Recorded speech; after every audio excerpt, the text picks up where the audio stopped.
আপনারা যারা ফেসবুকে এখনও কোনো ধরনের সেটআপ পাননি, শুধু তাদের জন্য আজকে এই ভিডিওটা।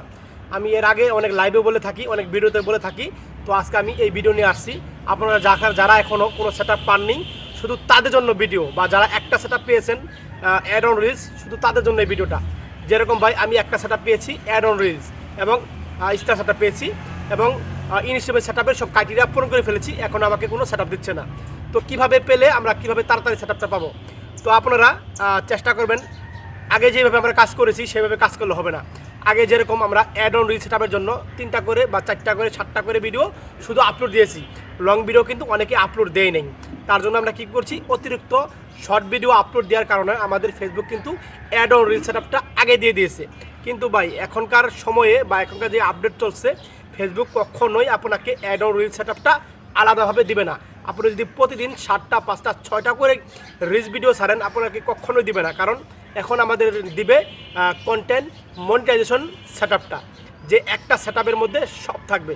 আর তার জন্য কিভাবে কাজ করতে হবে সেটা আমি বলে দিচ্ছি। তার জন্য আপনাকে রিলস ভিডিও আপলোড করতে হবে, লং ভিডিও আপলোড করতে হবে, এবং ফটো আপলোড করতে হবে, স্টোরিতে ফটো দিতে হবে, টেক্সট লিখতে হবে, এবং মাঝে মাঝে আপনাকে লাইভ করতে হবে। ভাই যদি এই নিয়মগুলা মেনে আপনি প্রতিনিয়ত কাজ করে যান, ইনশাল্লাহ আশা করি আপনি কন্টেন্ট মনিটাইজেশন সেটআপটা আপনিও পেয়ে যাবেন। আর একের ভিতরে সব বলতে কী কী বোঝায় আমি বলে দিচ্ছি। এই কন্টেন্ট মনিটাইজেশন পলিসির ভিতরে কন্টেন্ট মনিটাইজেশন সেটআপের ভিতরে আপনার থাকবে add on reel setup, instant setup, bonus setup, 3টা সেটআপ থাকবে। শুধু স্টার সেটআপটা থাকবে আলাদা। হ্যাঁ, অ্যাড অন রিলসের সেটআপের কাজ কি? অ্যাড অন রিলস সেটআপের কাজ হলো যে ছোটো রিলস ভিডিওগুলো আপলোড করেন, সেখান থেকে ইনকামটা আসবে, এটা অ্যাড অন রিলস সেটআপের মনে করেন ইনকাম। আর তারপরে লং ভিডিওর ইনকাম হবে, লং ভিডিও বড় বড় ভিডিওগুলো যেগুলো ছাড়বেন এগুলো লং ভিডিওর ইনকাম, মানে একত্রিত একটাই হবে। মানে আমি একটু ভেঙে বলছি। আর বোনাসের ইনকামটা হলো কি, আপনি যখন ফটো আপলোড করবেন, টেক্সট আপলোড করবেন, তখন সেখান থেকে আপনি বোনাস পাবেন, ফটো থেকেও ইনকাম করতে পারবেন। সব একত্রিতভাবে একটাতে যোগ হবে, আর ইনকাম হবে একটা থেকেই। তো কত একটা সুন্দর সিস্টেম করছে কিন্তু, প্লাস পয়েন্ট। আগে কিন্তু আমরা আলাদা আলাদা পেতাম, আলাদা আলাদা একটা মনে করেন কেমন একটা ঘিজিবিজি বা ভেজাল হয়ে যেত, ঠিক না? আর এখন আপনি যা আপলোড দিবেন সব একত্রিত যোগ হবে। তো এটা কিন্তু অনেক ভালো দিক একটা আমি মনে করি।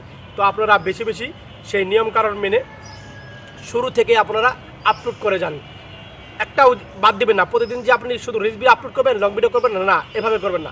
আপনি ধারাবাহিকতাভাবে প্রতিনিয়ত আপনি টাইম মেনটেন করে, আমি যেভাবে বললাম আবার বলছি, রিলস ভিডিও 3টা, লং ভিডিও একটা, ফটো একটা, স্টোরিতে ফটো একটা, টেক্সট একটা, এবং লাইভ করবেন একটা। যারা একবার নতুন তারা আপাতত লাইভ করবেন না, কারণ পেজের বয়স 2 মাস হতে হবে, এবং আপনার 1000 ফলোয়ার হতে হবে। কারণ আপনার যদি পেজের বয়স 2 মাস না হয় এবং 1000 ফলোয়ার না হয়, সেক্ষেত্রে কিন্তু লাইভটা ফেসবুকে অ্যাকসেপ্ট করবে না। ফলোয়ার যা হোক, পেজের বয়সটা 2 মাস হতে হবে, এবং 1000 ফলোয়ার না হলে আপনার অডিয়েন্সরা কিন্তু লাইভে সেভাবে জয়েন হবে না, আর আপনি লাইভ করে মজা পাবেন না। তাই আমি বলছি 2 মাস হলে, যখন ফলোয়ার একটু বেশি হবে, তখন থেকে আপনি প্রতিনিয়ত লাইভ শুরু করবেন। তো আশা করি বুঝতে পেরেছেন। আর ভিডিওটা লম্বা করবো না। ভিডিওটা যদি ভালো লাগে নিঃস্বার্থভাবে শেয়ার করে দিবেন, এবং অন্য ভাইদেরকে দেখার সুযোগ করে দিবেন, এবং পেজটিকে ভালো লাগলে ফলো করে পাশে থাকবেন। আসসালামু আলাইকুম রহমতুল্লাহি ওয়া বারাকাতুহু।